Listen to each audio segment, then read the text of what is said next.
కేంద్ర ప్రభుత్వం నుంచి 400 కోట్ల రూపాయలు మాకు రాయితీ వస్తే, మేం చేసిన పని వల్ల రాయితీ వస్తే ఆ క్రెడిట్ను తన ఖాతాలోకి వేసుకోవడానికి పడరాని పాటలు పడతా ఉన్నాడు. వాళ్ళు ఎవరు? వాళ్ళ ఎంపీ, వాళ్ళ మంత్రి, కేంద్ర మంత్రి, వాళ్ళ ఎంపీ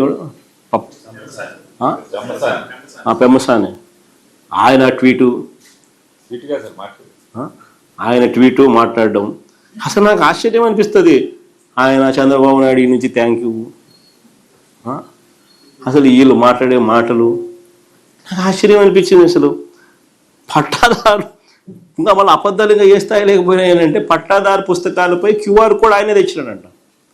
అది ఇంకొక అబద్ధాలు.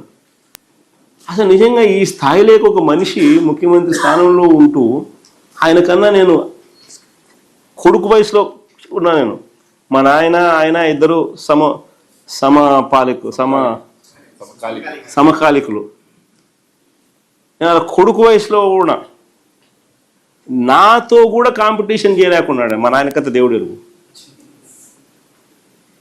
నేను చేసిన దానికి కూడా క్రెడిట్ కూడా ఆయనే తీసుకోవాలని అనేది పాకులాడుతూ ఉంటే ఈ మనిషి ఏమనుకోవాలి? ఈ మనిషి అసలు రీసర్వేలో ఏపీ ప్లాటినం గ్రేడింగ్ను సాధించింది అని కేంద్ర ప్రభుత్వం డిసెంబర్ 20, 2023లో పార్లమెంట్లో అడిగిన ప్రశ్నకు సమాధానంగా వాళ్ళు పొందుపరిచిన రిప్లై.